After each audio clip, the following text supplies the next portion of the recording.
الحمد لله الذي هو خالق الجن والآناس والصلاة والسلام على النبي الذي هو أفضل الناس وعلى آله وصحبه الذين هم مقياس والحيف على المفتري أبا الجهل منير عباس يعترض على الذي ليس به باس اما بعد سامعین کرام السلام علیکم ورحمۃ اللہ وبرکاتہ۔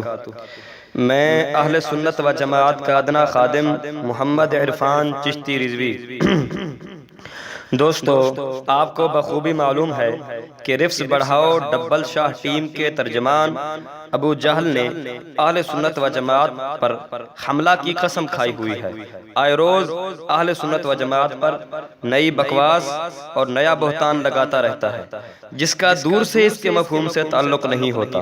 کیوں نہ ہو بے حیا باش ہرچے خواہی کن، لیکن میں ایک کہی ہوئی بات ضرور دہرانا چاہوں گا یہاں پر کہ حمر مستنفرہ کی طرح سستی شہرت کے لیے یہ مارے پھرتا رہتا ہے کہ کہیں امام الغیرت قبلہ مدظلہ العالی اس کو منہ لگائیں، لیکن الحمدللہ امام الغیرت صاحب قبلہ مدظلہ العالی کے خدماء تلامذہ اس کو اس کے گھر تک پہنچانے کے لیے کافی ہے۔ یہاں تک تو اس کے مطلب اور مقصود پر گفتگو تھی، اب ہم دوسری طرف آتے ہیں۔ سامعین کرام، آپ کو پتہ ہوگا جب اس مولوی نے امام الغیرت قبلہ مدظلہ العالی کے حجرہ شاہ مقیم والے بیان پر جو حوالہ ابن کثیر پر اعتراض کیا تھا، تو ناچیز نے اس کی خبر لیتے ہوئے اس کے مفہوم کو چار وجوہ سے باطل کیا۔ اس مولوی کو دوسرے ویڈیو میں ان کو چھونے کی جرت نہیں ہوئی۔ پھر دوسرے ویڈیو میں ناچیز نے جو اس کی درگت بنائی تھی، اس کو تو بابا جناح کے نقش قدم پر چل کر پسندیدہ سینڈوچ سمجھتے ہوئے ہڑپ کر گیا۔ اس ویڈیو کی طرف آنکھ اٹھا کر بھی اس نے نہیں دیکھا۔ دوستو، اس کے ضمیر کو جھنجھوڑتے ہوئے اپنا قرض جو اس پر ہے بیان کرتا ہوں۔ نمبر ایک، چار وجوہ میں سے کسی کا جواب نہ دیا۔ نمبر دو، ابو زرعہ دمشقی اور سعید بن عبدالعزیز کے قول مبارک کو اس نے جو کھچ کہا اس کا جواب نہیں دیا۔ نمبر تین، 7 جہالتیں اس کی بیان کی تھی میں نے، ان کو ہضم کر گیا۔ 7 اور 2 9 ہوئے۔ نمبر 10، امام شافعی اور امام احمد بن حنبل اور ان کے عظیم مقلدین غوث پاک جیسوں کو یزیدی کہا تھا اس بدبخت نے، اس کا جواب بھی اس پر قرض ہے۔ نمبر 11، ابن کثیر یا اس کا ابا کہے اس بکواس کا جواب کھا گیا۔ نمبر 12، صراحت کے مطالبہ پر جو ناچیز نے اس پر اصول فقہ اور منطق سے اس پر گرفت کی، اس کو بھی پی گیا۔ نمبر 13، امام الغیرت قبلہ مدظلہ العالی کی بات کو مطابق اصل اور اس کی بکواس کو مخالف اصل ثابت کر کے اس کو جھنجھوڑا تھا، اس کو چٹ پٹ کر گیا۔ اب ذرا 4.5 منٹ کی نئی ویڈیو جو اس نے بنائی ہے اس میں اس کی جہالتیں سنیں۔ سباب المسلم فسوق، یہ حدیث اس نے جو پڑھی ہے، آپ سن کر حیران ہوں گے کہ 3 لفظوں کی اس حدیث شریف کے ترجمہ میں اس اجہل الناس نے 3 بڑی غلطیاں کی ہیں جو طفل مکتب بھی نہ کرے۔ حدیث کے بھی 3 لفظ پڑھے اور غلطیاں بھی 3 کی۔ کیا بات ہے!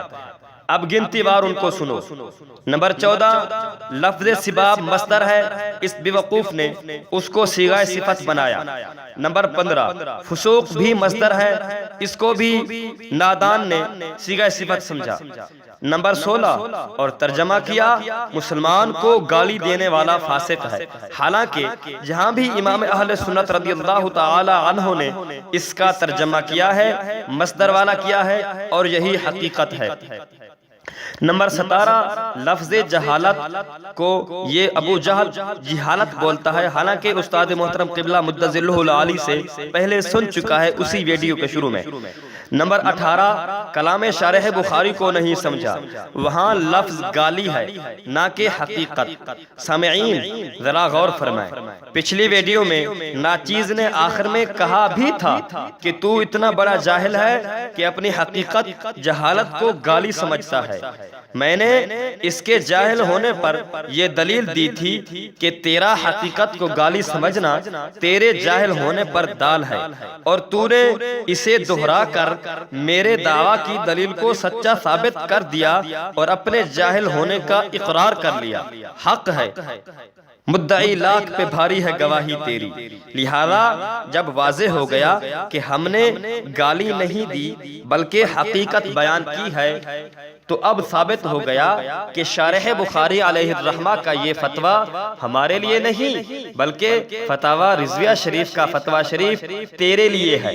اب سن، فتاوی رضویہ جلد نمبر 9 کتاب الجنائز صفحہ 116 پر ہے کہ امام حجت الاسلام نے احیاء میں تصریح فرمائی ہے کہ کسی مسلمان کی طرف نسبت کبیرہ حرام ہے، اور تو نے تو جان بوجھ کر امام الغیرت قبلہ مد ظلہ العالی کی طرف یہ منسوب کیا ہے۔ اب امام الغیرت صاحب قبلہ مد ظلہ العالی تو اس سے بری ثابت ہوئے، مگر تو خود امام اہل سنت کے فتویٰ سے فاسق ثابت ہوا۔ جنوں میں خنجر خوخار لے کر یار نکلے تھے، مگر یہ کیا ہوا کہ یار ہی خود زیر خنجر ہیں۔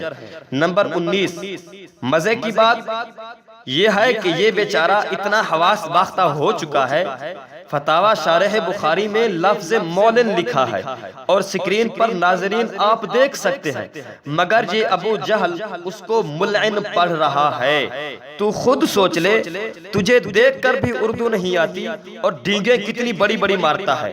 عجیب بات ہے، جسے اردو دیکھ کر بھی نہ آئے وہ ڈبل شاہ کا محدث ہے۔ اب میں اس پر تبصرہ کروں تو پتہ نہیں کیا سے کیا اس کی گیلی اور پیلی ہو جائے۔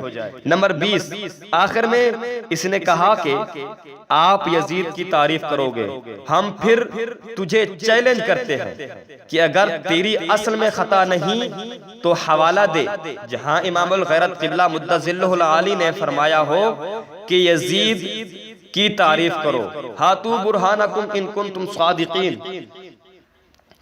دوستو، یہ بات بڑی سننے والی ہے کہ ہم نے یزید کو پلید لکھا ہے اور پلید سمجھتے ہیں اور اس کو نحوستی گردانتے ہیں، مگر اس مولوی نے آج یزید پلید کو صاحب فضیلت قرار دیا اور فضل یزید لفظ بولا بھی اور لکھا بھی۔ میں دنیا کے تمام انصاف پسندوں سے پوچھوں گا کہ یزید کو پلید اور نحوستی سمجھنے والا یزیدی ہے یا یزید کو صاحب فضیلت سمجھنے والا یزیدی ہے؟ اس کا جواب حق پسندوں پر چھوڑتا ہوں۔ اب جس کے جی میں آئے وہی پائے روشنی، ہم نے تو دل جلا کے سر عام رکھ دیا۔ سامعین کرام، اس 420 مولوی کی 20 جہالتیں صرف اس کی 3 ویڈیو جناب کے سامنے ویڈیو سننے کے بعد جناب کے سامنے رکھ دی۔ باقی مولوی منیر عباس اور ڈبل شاہ، ذرا سوچو، یہی حال ہوتا ہے مجدد وقت کے خلاف ہونے کا۔ آپ پر بھونکنے کی نحوست نے تمہیں کس گڑھے میں جا پھینکا ہے؟ تو دوستو، جب یہ رفس بڑھاؤ ٹیم یزید پلید کو صاحب فضیلت سمجھتی ہے تو یہی یزیدی ہیں اور ان کو یزیدی کہنا ہے، اور یزید پلید ان کا فضیلت الشیخ ہے۔ ڈبل شاہی یزید منیر عباس، اب سن، میرے یہ 20 اعتراض انشاءاللہ تیرے ضمیر کو جھنجھوڑتے رہیں گے اور تیرا ضمیر اندر سے پکارے گا کہ تو کھچے مارتا ہے۔ میں نے تو بہت کچھ چھوڑ دیا ہے جہاں تو مدہ ذلہ پڑھتا ہے۔ اس قسم کی کئی غلطیاں جن پر میں نے ابھی گرفت نہیں کی، بس یاد رکھنا تیری ہی بکواسوں کی بنائی ہوئی زنجیر سے تجھے جکڑ کر ذلیل نہ کروں تو مجھے امام الغیرت کا شاگرد نہ کہنا۔